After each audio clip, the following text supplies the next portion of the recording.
What's going on, everybody? It's Josh, aka the Mose the Muscle, and we are back, bitches. The original Next Up podcast. Say what's up, baby. What's up, boys and ladies? Colin Yeah, we Marco, do have some IFBB females to Pro. watch. Yeah, it's Thumb. Colin Marco, IFBB Pro, coming at you. It's been a while. It's been way too fucking long. I've been way too fucking busy.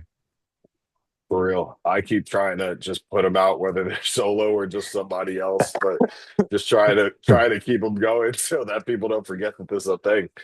Because I definitely saw oh, by the way, like, comment, share, subscribe, so we're not rushing to do that at the end. Um, because it does. I'm not gonna say it helps the podcast. Nobody fucking watches it. So, hey, cool. Thanks, guys. Appreciate you. If you do comment, though, that is pretty cool because I like to have the conversations in the comments. That's pretty dope. It's great to get to know some of you guys. We got some questions here. So we're just gonna kind of get into them. Colin, you want to kick us off? Or you want me to? Yeah, no, I'll start it off. Um, we're getting into comp season. This is, the everyone's gearing up, falling in from winter into the springtime. Everybody's getting ready for the competitions of the season. So most first and foremost, you're obviously in prep. You've gone through a couple preps now. Some harder than others, some easier than others, and some parts of it that are a lot easier and harder than others. So I would say in a bodybuilding prep, what do people think is hard and necessarily what do people think is actually hard, or more so what is actually hard in a bodybuilding prep opposed to what in reality isn't, but people make it hard just due to mental stress. All right. So what's actually hard, in prep is finding a routine that really works for you. Um, Things come up and you kind of got to you have to build your day almost to a degree about around like the what ifs. Like, what if this happens? What if that happens? And like for me personally, like I'm at the gym 13 hours a day. Right. It's pretty easy to turn around and build in the what ifs. I make sure I do my cardio first thing in the morning before anyone's awake. I make sure that, now I've changed my schedule around to where I eat earlier. That way I have more time later in the day to get shit done. But like that stuff's not hard. Um, you once you set it, you kind of set it and forget it type of thing, right? Like that's not really hard. I think the hard part about prep is like not getting married to numbers, in terms of training, not getting married to the scale when you don't see it moving. Like shit, it's what am I, 15 weeks out, a little under 15 weeks out now, 14 and 6 days or some shit like that. And, the first 6 weeks, my weight didn't fucking move. And like, it was definitely a mental thing that I was like, God damn, bro. Like, yeah, I'm getting leaner, but like, what the fuck? This weight's not moving. Knowing that I had to be 224, realistically, like, I would rather shoot for that 217 cap just in case. But 224 on stage, it's like, yo, this weight's not moving. And that's definitely hard. What isn't hard, genuinely, is not eating. I hate to say that because I sound like a hardo. Or I'll get the Dorian Yates comments, but like you have to actively cook the food, actively pick up a fork, actively put it into your mouth, actively chew it. Those are all active things as opposed to just not doing that.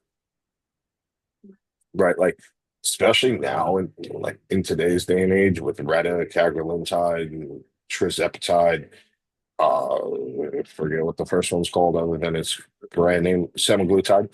Um, like there are so many ways to just shut off your hunger. Um, Go for a walk, right? Like there's so many ways to just avoid eating that like that's not hard anymore. Oh, and something that is hard is sleep. Yeah. So many people fuck their sleep in prep. I've I've definitely been a candidate of that. I definitely have not been the best sleeper in general. So like my sleep goes to shit one day in prep, it's like 3 hours. Just because I only sleep like six and a half anyway. So what's your take on it? I would say the hardest part is it's kind of a piggyback off yours, but it's like learning to enjoy and sit in the monotony. Every day is the same day. It's Groundhog's Day every day. You can obviously change your environment. If you, let's say, you work Monday to Friday and you want to go out on the weekends, enjoy some time with friends. It's you can do so, but at the same time, those days are still going to be melded around your training, your cardio, your steps, your goals of the day. Because at the end of the day, prep is just a big thing of just ticking boxes, making sure you're getting everything you have to get done. But once you get all that done, you're gonna have enough energy, depending on how far you are, to go hang out with friends. I think that's a big part of it is really learning to enjoy the monotony of it. Because this is never something that it's for everyone. It is it is a very difficult task to get into true stage condition. Obviously, there are a lot more you know ways to do so in today's day and age, opposed to even 4 5 years ago. But I think that's probably the hardest part is learning to enjoy the suck at times, learning to enjoy the monotony. Because again, you're going to be doing the same thing, seeing the same people, doing the same thing every single day. Whether you're hungry, you're full, you're sad, you're happy, doesn't matter. They don't care. You got to do it, especially if you want to do well. At the end of the day, you signed up for it. It's not something you can realistically bitch about when you chose to do it. No one's putting a gun to your head and saying you have to do it. Actually isn't hard. I'm probably gonna catch some slack if whoever watches this, but realistically, the cardio is not hard. Um, yeah, sure, it can be a long time, but you know, depending on what cardio modality you're doing, it's the one that you enjoy the most or is the least impactful on your recovery, your fatigue levels, whatever you want to call. It's really not that hard because again, half the time the hardest part is getting on it, but once you're on it, you're on it. Just stay on there. If it's 45 minutes, if it's an hour, just fucking do it. Because guess what? Once that hour wraps up, you're done. That's I was it. gonna say once you're on it and your heart rate's going, like it really isn't hard anymore. No, it's really not a hard portion of it. And I say that, being the dick who only had 6 weeks and then I didn't have to do it for the last 6.5 weeks of my prep. But it's not something where it's hard, even at any time of the year. You see people slacking off during the off season all the time. They're not doing the cardio. Do fucking cardio. Your heart's gonna really thank you for it. But yeah, that's definitely the big one for me. That really isn't hard. Is it's cardio. It's not bad. Just do your fucking cardio. And let's be real, like you gave this kind of to me last year as like a um idea. But like if you push the beginning of your cardio hard, your heart rate's gonna stay up there pretty much afterwards. Um, 100%. so like if you turn around, you start your cardio and like when you have the most energy and you're kind of sitting there and you're dreading it, and it's like, just push really hard out of the gate. Like don't worry about your fucking emotions, just get into it and go. You're actually gonna be way better off than if you turn around and try to fight it and like, oh, I really don't want to do this. Like, let me start slow and like warm up into it. It's just going to be Yep. worse. So, like, just full speed, full tilt, just get into it, and then you're going to be in a way better position after that. So, Yeah, because that's you're not going to spend 10 minutes getting your heart rate up. In 3 minutes, your shit's going to be at 135. And then from there, I mean, I call it's probably the poor word choice, but you just coast. But like your heart rate's elevated. You're still putting in a really decent level of effort, but you got the hard part out of the way, which is elevating your heart rate. Because for most people, when you get down to the nitty gritty, when you're peeled, it's pretty damn hard to get your heart rate up. Once it's up, it's up. And then you're fucking flying by the wayside. all right. That's gonna lead me into a question that I just have. It's not a question that we have. Do you believe it's better to start fast in prep or try and make it like not monotonous, but like systemically going down? Like, would you rather see an average of 2 pound or 2 pounds a week just continually going down, or would you rather start and just say, boom, drop 10, 15, whatever it is, and just start really hard, almost to get somebody ahead? I think there's different positions you can attack that from because I think for someone who's doing a natural prep, it's better to see that gradual decline.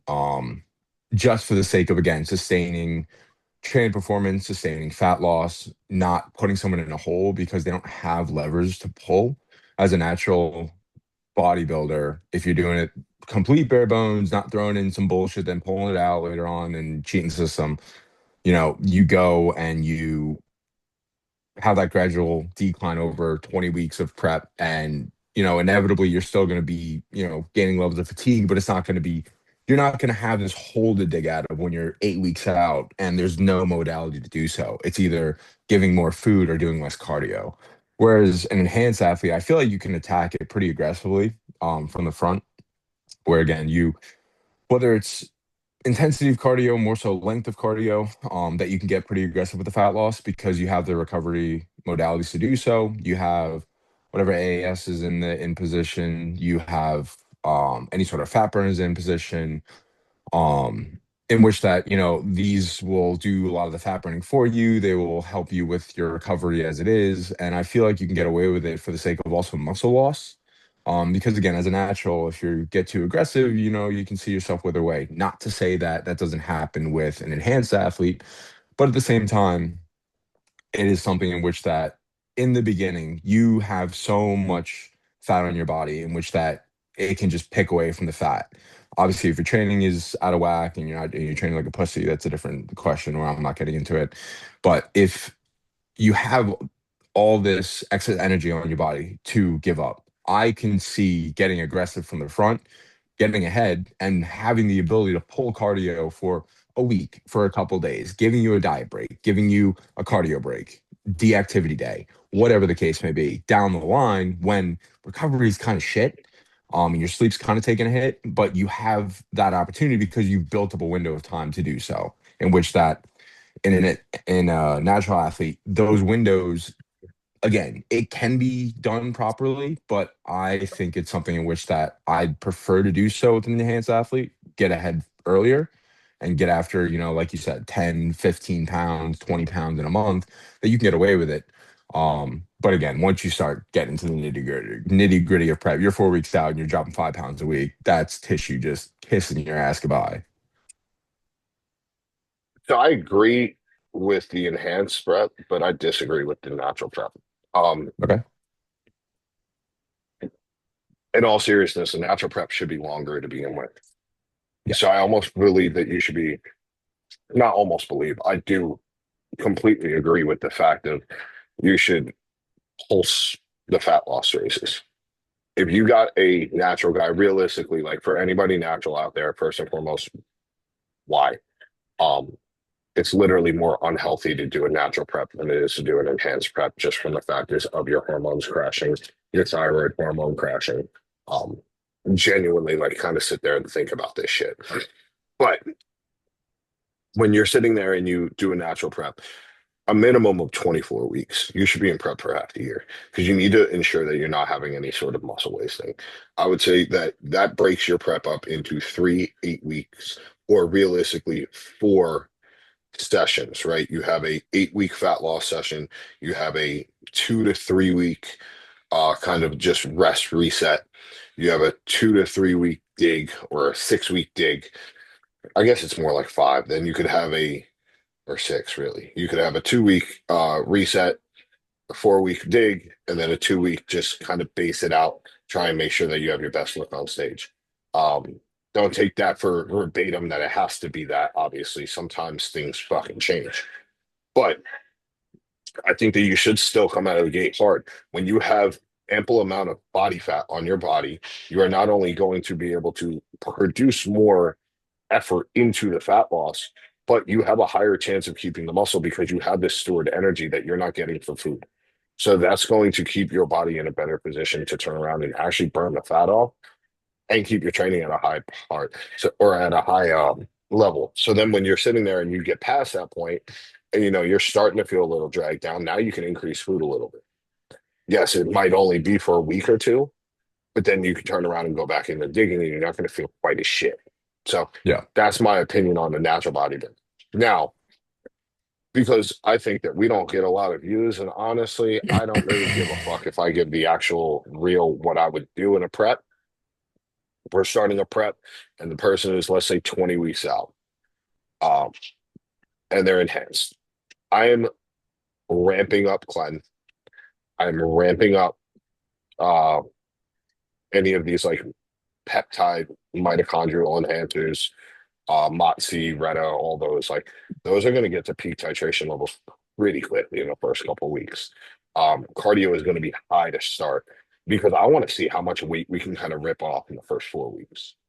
If if I can get you at 16 weeks out to be looking anywhere from 10 to 12 weeks out, the rest of that prep is going to be really fucking simple.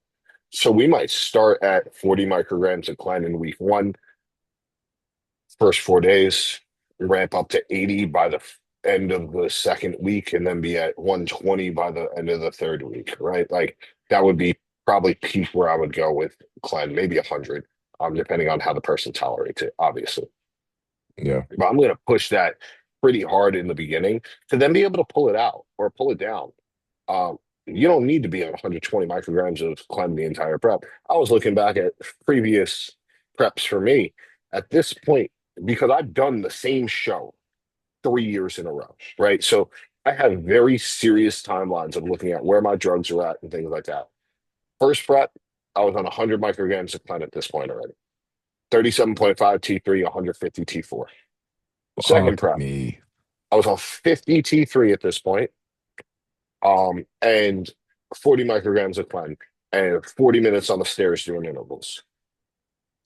This prep, we started the pre-prep phase with higher Clen, right? We ramped it up pretty quick. Then the first 5 weeks of this prep, I was on none. Yeah. Probably why my weight wasn't really going down. We added Clen back in, my weight started dropping. All right, cool. Guess what? I'm not on fucking 100. I'm not on 50. I'm on 40 micrograms of Clen, and things are just working better now.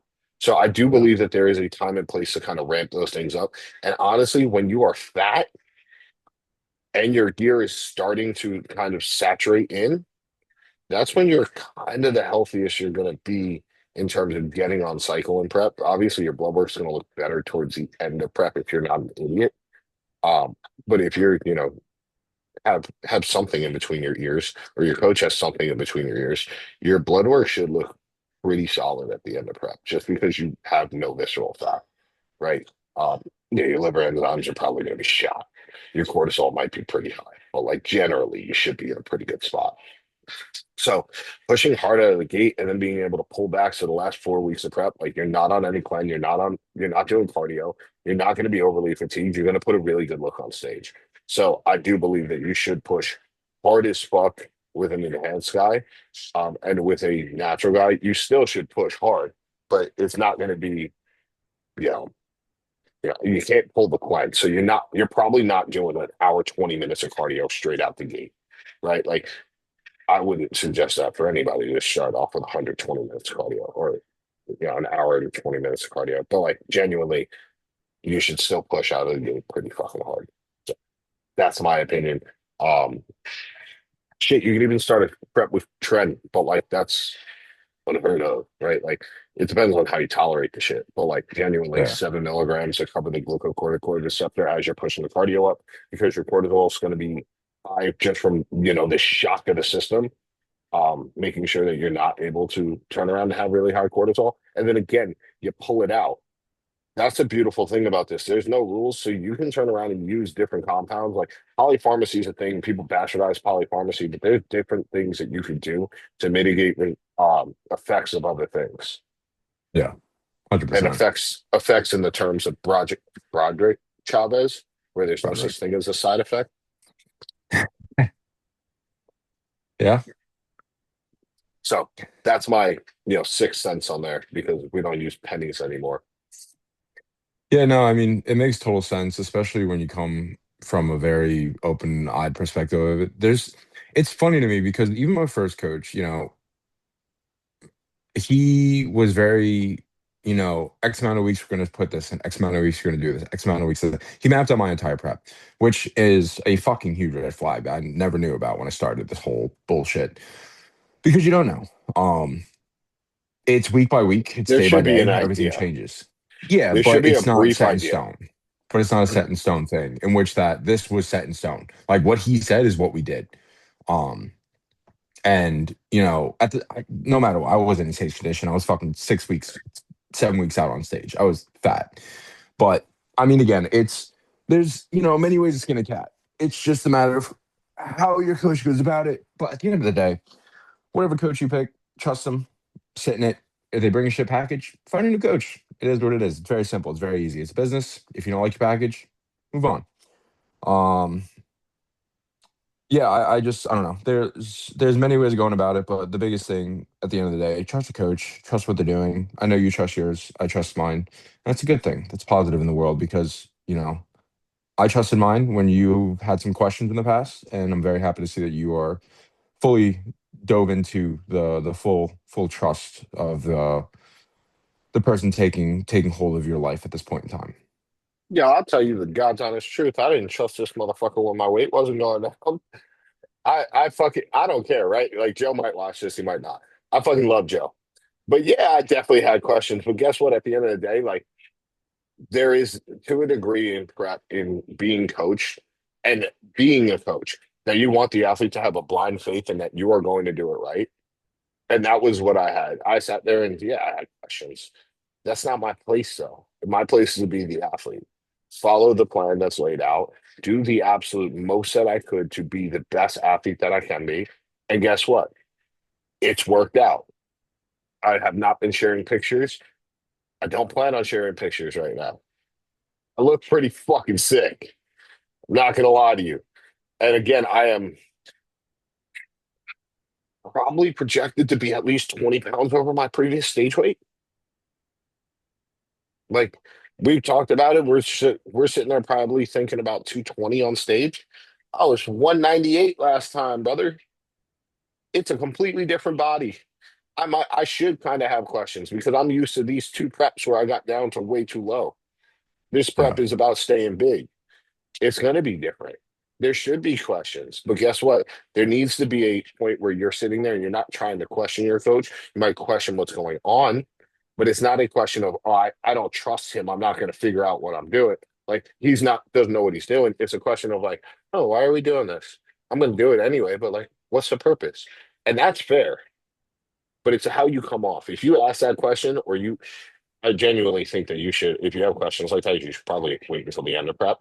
Just write them down and like ask at the end. That way it doesn't seem like you're questioning your coach. But like, if you do have those questions and you ask, hey, I'm just interested, like what's the point in doing it this way is going to be better than, hey, why are we doing this? Yeah. Those are phrased two very different ways. But yeah, I mean, at the end of the day, do whatever the fuck your coach tells you to do. You hire them for a reason.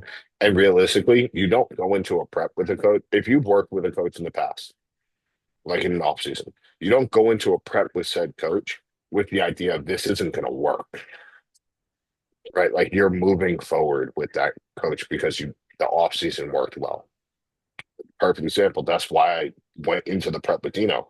My off season was pretty damn good. I put on a lot of size, or so I thought. Um, but also I was not peeled for the first universe. So who fucking knows? Also, I probably would have been peeled if, the thing I posted the other day about going hypo on the plane didn't happen because I definitely left New York with a way better look than I showed up in Atlanta with. Um, but whatever. That's a story for another day. I've told it way too many times at this point. On to the next question. I'm going to answer this one, in my opinion. Is fasted cardio actually doing anything or just tradition? Fasted cardio is absolutely doing something. And there's several reasons behind it.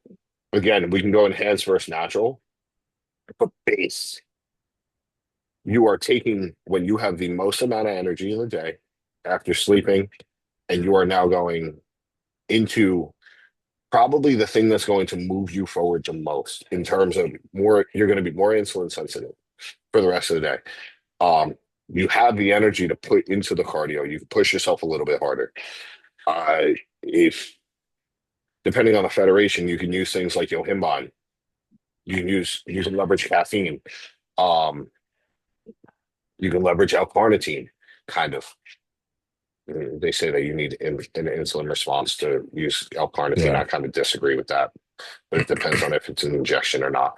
Now, if you're enhanced, shit, Clen, Motzi, Retta, AOD 9604, 5-amino 1-MQ,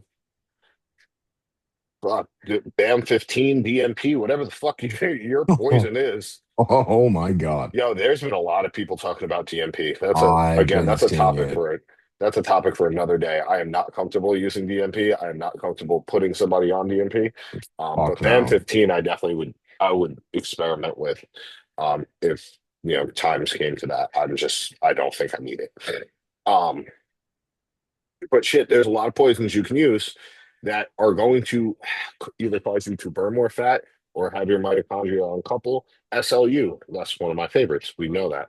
Um, you use that stuff pre-workout fasted, or not pre-workout, pre-cardio fasted, you are going to burn fat. You will feel it. I'll tell you this, I'm doing the elliptical and all of a sudden my ass feels like it's on fire. And I'm on Moxie, Retta, SLU, and Glenn.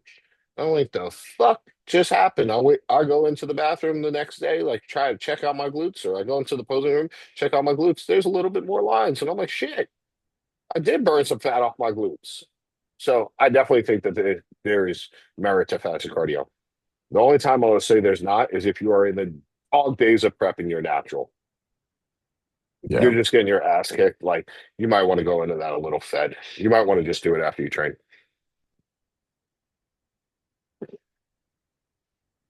Yeah, I don't really have much to piggyback off that. That was a lot, and that was very informative, and basically anything that I would have said and more.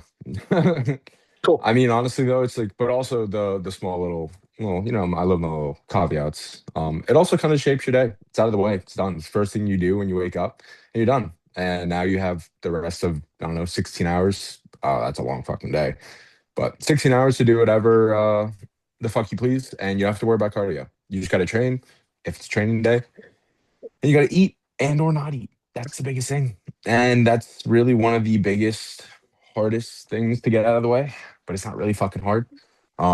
It's the mental capacity to do so because you see all these people on TikTok getting, oh, I just finished my fasted cardio. Oh, shut the fuck up. Go home, eat your food, move on with your life. I love fasted cardio. Clears I the love mind. fasted cardio. Like, if I can be completely honest with you, I love fasted cardio at my house because I keep all the lights off and you know what my house kind of looks like, right? Like I got the canal behind my house. I kind of watch the sunrise as I'm doing it. And then as soon as I'm done, it's still cold outside at 6 a.m. So I get off the machine, sweat my ass off, and go right outside, cool off, and I'm pretty much good to go. Go Yeah. upstairs, hop in the shower, say hi to Delilah, and we running. It's the So one thing I will say. If you have the money to do so, get a fucking cardio modality at your house. Stop driving to the gym. Again, I'm not saying everyone has the ability to do so. I love my bike. I have a stationary yeah, Schwinn that I bought for $300. it's It not is the even a fucking money thing, bro. You can find a lot of free cardio on Facebook Marketplace if you yeah. just look I hard enough. mean, You just need to rent a truck. it is something in which that it is such a game changer. And it's not, you don't think, you just wake up, you drink some caffeine, pop your clan, and or if you can't take it, whatever, hop on the cardio machine and fucking get it done. I mean, it is single-handedly the greatest thing that I've ever invested in because I don't have to drive anywhere. I have no fucking excuse now. Dude, your cardio. 100%. But I can go on Facebook Marketplace right now and go and find at least three ellipticals for free. eh, At least without really trying, and they won't be that far. You got the next question? yeah. So I would say mm, let's go. Well, training intensity wise, training intensity slash intensifiers, there's many different ways people go about it. But Free arc trainer. actually, no, let's do this one. Biofeedback wise, what kind of biofeedback do you track and or are most aware of during a prep? Like when do you know shit's kind of going south? What do you notice the most biofeedback wise? Training. I'm sorry, but I don't trust a lot of people's gauge of fatigue. I've had people say that they were fatigued while they're 40 pounds overweight, doing 30 minutes of cardio and eating 3,000 calories. Oh, I'm fatigued. No, you're not. You're just not. We've gone through this before. I know we've said it on the podcast. Like that's not true fatigue. Um, so I don't trust the fatigue. I trust sleep. How is your sleep quality? If your sleep quality is absolute dog shit, you are probably fatigued. Like your body is pushing, and you are. It doesn't matter how many hours you sleep. Alex Hormozy said it best. I'm the type of tired a good night's sleep can't fix. If that's how you feel, then you are probably in the dog shit fatigue. Um, Training performance. If all of a sudden you've been training this whole time, and let's say you're doing a hack squat, just because we're all used to the hack squat, right? You've been doing four plates and you get anywhere between 10 to 15 reps, right? Because most people, if you're in prep, like you might get 15 one week, you might get 13 the next, you might get 14 the next, you might get 12 the next. Like it might vary a little bit depending on how you slept the night before. Um, and all of a sudden that shit just is 6 reps. Yeah, okay. There's something fucking happened here. I need to know that. My legs are really tired from, my legs are dragging during steps. Yeah, bro, you're getting lean. Sorry, that's probably not a real thing. You might feel a little better some days, you might feel a little worse some days. And then lastly, I would say digestion. If you're sitting there and you feel bloated, like you should be hungry to a degree in a prep. Again, I know that there's all these fucking tools that we have now, but like to a degree, I almost don't recommend using Retta and all those things to the degree that they knock out your hunger Yeah, because you 100%. kind of need that. You need that biofeedback to tell you like, hey, you should be hungry. You should not be sitting there and feel bloated all day long when you're eating 1,600 calories. You should be Yeah. pretty fucking hungry. So that's what I would say. Those are my big like three or four, however many I listed. Yeah, I mean, I would definitely say training performance and sleep are my big ones. But to kind of piggyback of what you just said, the Reddit thing, because you'll see, everybody's seen on TikTok, people doing 12, 15, 18, 20 fucking milligrams of Reddit. I'm not hungry. I just don't eat. Yeah, guess what, guys? If you're prepping and you're dieting hard and you're to the point where you're not hungry and you're not eating, that's a big issue because, yeah, sure, you're losing weight, but you are just kissing tissue, just adios, gone with the wind. You need this food, you need to eat to sustain the tissue. Dieting alone is not going to get you there. Just not eating is not going to get you there, especially from a performance aspect of it. It's not going to do it. You're going to look like a stringy little boy and or little girl on stage. You can have all the muscle in the world to begin, but you are just going to kiss tissue goodbye the entire way. There is a point of having a bit of hunger on these medications. You need a bit of hunger. You need the signaling because when it comes to time to eating your meal, you should be hungry for that meal. You should be satisfied when you're done, but you should be hungry when you're done eating the meal.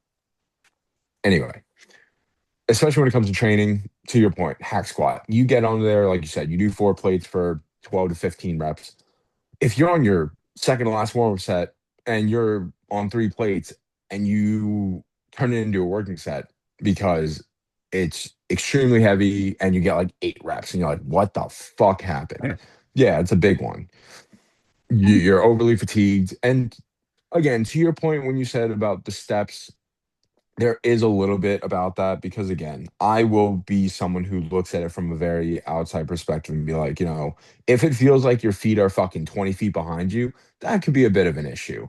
If steps are an issue, whether it's like cardio's, a real bear to get done. You barely get that done. And then you're doing steps and it just feels like you're fucking walking 50 feet in front of your feet.